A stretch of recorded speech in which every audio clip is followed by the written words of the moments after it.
எல்லாருக்கும் தெரியும், நான் வந்து ஆர்சி குமாரோட பொண்ணு சௌமியா. தாத்தா பேர் வந்து சின்னசாமி, பாட்டி பேர் வந்து வரதம்மாள், அம்மா பேர் வந்து லதா, தங்கச்சி பேர் வந்து சிவரஞ்சனி.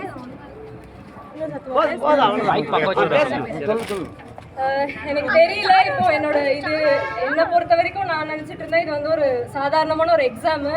நான் ப்ரிலிம்ஸ் வந்து படித்தேன், பாஸ் பண்ணேன். அடுத்து மெயின்ஸ் படித்தேன், பாஸ் பண்ணேன். அடுத்து இன்டர்வியூ படிச்சுட்டு இது ஒரு சாதாரணமான எக்ஸாம்னு நினச்சிட்டு தான் நான் வந்தேன். ஆனால் இது வந்து ஒரு ஊரே கொண்டாடுற ஒரு வெற்றியாக இருக்கும்னு நான் வந்து சுத்தமாக எதிர்பார்க்கவே இல்லை. எங்கள் அப்பா வந்து நான் இந்த ப்ரிப்பரேஷனை வந்து 2019 வந்து நான் ஸ்டார்ட் பண்ணேன். ஃபஸ்ட் அட்டெம்ப்ட் வந்து யூபிஎஸ்சியில் வந்து கொடுத்தேன், ஆனால் எனக்கு வந்து கிளியர் ஆகலை. திரும்ப 2020 கொடுத்தேன், அப்போவும் எனக்கு வந்து நான் ஃபெயில் ஆனேன்.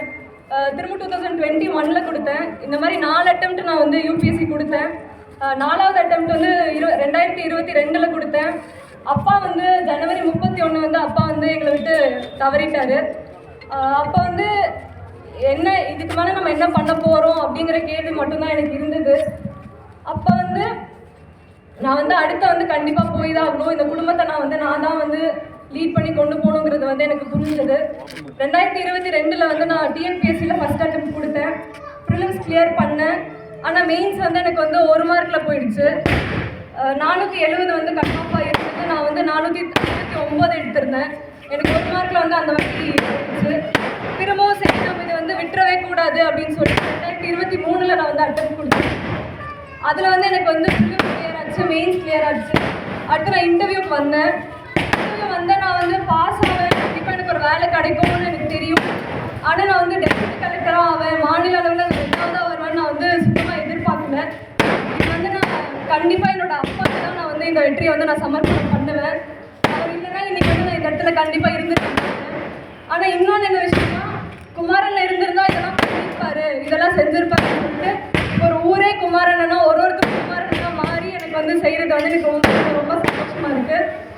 இந்த இடத்துல நான் வந்து சொல்லிக்கிறேன், அப்பா இறந்ததுக்கு அப்புறம் வந்து நாங்கள் நினச்சோம் தான் நம்மளை வந்து யாரும் கண்டுக்க மாட்டாங்க, அப்பா இல்லை அப்படிங்கிற மாதிரி நினச்சோம். ஆனால் அப்பா அடுத்து எங்கள் குடும்பத்தை வந்து ஒரு ஆணி வேர் மாதிரி வந்து கொண்டு போனது எங்கள் சித்தப்பா.